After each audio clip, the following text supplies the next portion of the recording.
Assalamualaikum warahmatullahi wabarakatuh. Yang kami hormati Menteri Lingkungan Hidup dan Kehutanan Republik Indonesia, Kepala Pusat Pengendalian Pembangunan Ekoregion Kalimantan, dan Kepala Dinas Lingkungan Hidup Provinsi Kalimantan Selatan. Kondisi lingkungan hidup Kabupaten Hulu Sungai Tengah pada tahun 2021 dapat kami jelaskan sebagai berikut. Tata guna lahan. Indikator nyata adanya tekanan terhadap tata guna lahan dari potensi kayu di hutan lindung Meratus dalam wilayah Kabupaten Hulu Sungai Tengah, yaitu penurunan nilai indeks kualitas tutupan lahan dari tahun 2017 sebesar 61,0 menjadi 38,78 pada tahun 2021. Kualitas air. Berfluktuasinya dan penurunan indeks kualitas air disebabkan oleh beberapa hal, terutama adanya sumber pencemaran domestik yang berasal dari limpasan daerah pemukiman. Kualitas udara. Indeks kualitas udara Kabupaten Hulu Sungai Tengah pada tahun 2017 sebesar 91,93 dan pada tahun 2021 sebesar 90,13. Resiko bencana. Hujan yang berlangsung selama 5 hari, yakni sejak tanggal 9 Januari 2021 sampai dengan 13 Januari 2021 mengakibatkan banjir pada tanggal 13 sampai 14 Januari 2021 yang merendam 10 kecamatan, 92 desa atau kelurahan. Jumlah yang terdampak pada bencana banjir bulan November 2021 lebih sedikit daripada awal Januari 2021. Namun kecamatan yang terdampak menjadi lebih banyak. Perkotaan. Setiap harinya di tahun 2021 55.663,12 kg sampah masuk ke pemrosesan akhir di TPA Telang untuk dilakukan penimbunan atau 53,79% dari timbunan sampah atau neraca capaian kinerja pengelolaan sampah Kabupaten Hulu Sungai Tengah tahun 2021 masuk ke TPA Telang. Tata kelola. Terbatasnya pengetahuan pelaku usaha atau kegiatan yang menyebabkan masih adanya pelaku usaha atau kegiatan yang tidak melaksanakan pengelolaan dan atau pemantauan lingkungan hidup. Isu-isu prioritas lingkungan hidup 2021. Maraknya perubahan fungsi lahan ditandai dengan berkurangnya tutupan lahan. Adanya ancaman bencana banjir, tanah longsor, kebakaran hutan dan lahan, serta angin puting beliung. Adanya ancaman penambangan batu bara dengan sudah dibaginya wilayah hutan Meratus dalam konsensi pertambangan batu bara. Belum optimalnya pengelolaan persampahan disertai terbatasnya sarana dan prasarana persampahan yang dimiliki. Terjadinya pencemaran air, terutama air permukaan, ditandai dengan turunnya kualitas air. Saya, Haji Aulia Oktaviandi, STM Apkom, sebagai Bupati Hulu Sungai Tengah terpilih periode 2021-2024, memiliki kebijakan green economy, yakni pembangunan yang merata tetapi tetap memperhatikan kelestarian lingkungan hidup, sehingga program-program pemerintah tetap dapat terlaksana dengan baik, tetapi lingkungan hidup di Kabupaten Hulu Sungai Tengah dapat tetap lestari. Kami memilih konsep pembangunan berkelanjutan yang berpijak pada 3 pilar, yaitu aspek ekonomi, sosial, dan lingkungan yang dalam pelaksanaannya lebih luas lagi karena mencakup juga pilar kelembagaan yang meliputi tata kelola pembangunan.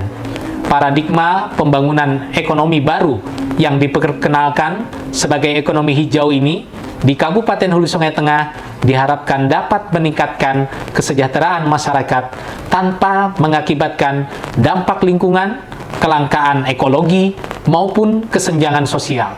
Konsep ekonomi hijau Kabupaten Hulu Sungai Tengah selain menekankan pada efisiensi pemanfaatan sumber daya, juga menekankan pada internalisasi biaya lingkungan, upaya pengentasan kemiskinan, penciptaan lapangan kerja yang layak, serta memastikan pertumbuhan ekonomi yang berkelanjutan. Kebijakan program dan inovasi bidang lingkungan hidup di Kabupaten Hulu Sungai Tengah.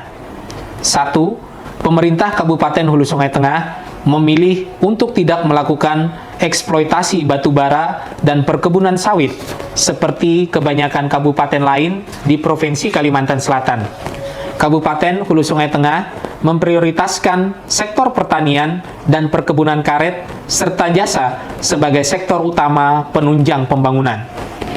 2. Melakukan penyusunan rencana detail tata ruang RDTR Perkotaan Barabai dan menetapkan kelompok kerja kajian lingkungan hidup strategis KLHS RDTR.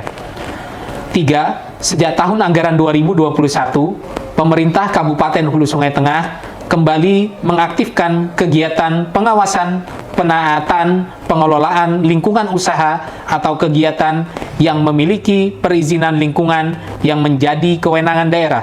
4. Sejak tahun anggaran 2021, pemerintah Kabupaten Hulu Sungai Tengah membentuk tim koordinasi penyelesaian sengketa akibat dugaan pencemaran dan atau perusakan lingkungan Kabupaten Hulu Sungai Tengah, sekaligus pendirian pos pengaduan lingkungan hidup. 5. Monitoring dan evaluasi kualitas air dan udara melalui kegiatan pemantauan kualitas air dan udara yang dilaksanakan oleh UPT Laboratorium Lingkungan milik pemerintah Kabupaten Hulu Sungai Tengah, yang mana laboratoriumnya telah terakreditasi dan teregistrasi.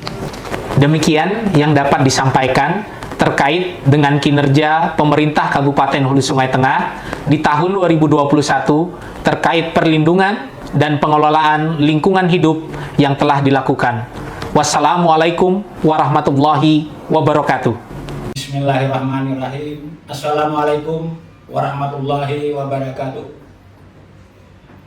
Yang kami hormati Menteri Lingkungan Hidup dan Kehutanan Republik Indonesia. Saya Ketua DPRD Kabupaten Hulu Sungai Tengah. Dalam kesempatan ini ingin menyampaikan beberapa hal terkait fungsi DPRD Kabupaten Hulu Sungai Tengah. Pada umumnya dipahami sebagai lembaga yang menjalankan kekuasaan legislatif. Fungsi pengawasan yang dilakukan di DPRD Kabupaten Hulu Sungai Tengah diantaranya adalah pengawasan pelaksanaan peraturan daerah Kabupaten Hulu Sungai Tengah serta peraturan Bupati Hulu Sungai Tengah, pengawasan terhadap pelaksanaan dari ketentuan peraturan perundang-undangan lain yang terkait dengan penyelenggaraan pemerintah daerah Kabupaten Hulu Sungai Tengah, dan pengawasan atas pelaksanaan tindak lanjut hasil pemeriksaan laporan keuangan dalam kurung biasanya dari BPK Republik Indonesia. Fungsi pengawasan dilaksanakan terhadap pelaksanaan peraturan daerah maupun peraturan bupati dan anggaran mendapat belanja daerah dalam kurung APBD. Di samping menjalankan fungsi-fungsi legislasi, pengawasan dan anggaran, kami juga membangun hubungan kemitraan yang pada realisasinya tidak hanya didasarkan pada peraturan-peraturan perundang-undangan semata, akan tetapi juga mengacu pada nilai dan budaya yang berkembang dalam masyarakat Kabupaten Hulu Sungai Tengah, sehingga dapat dijalin hubungan yang harmonis, saling menghargai, menghormati, dan transparan tanpa harus mengorbankan sikap kritis dan sensitif dari kami di DPRD Kabupaten Hulu Sungai Tengah. Kami juga sependapat dengan kebijakan pembangunan berkelanjutan dengan konsepnya Grand Economy diterapkan di Kabupaten Hulu Sungai Tengah. Demikian yang dapat kami sampaikan. Kurang lebihnya kami mintakan maaf yang sebesar-besarnya. Wabillahi taufiq wal hidayah. Wassalamualaikum warahmatullahi wabarakatuh.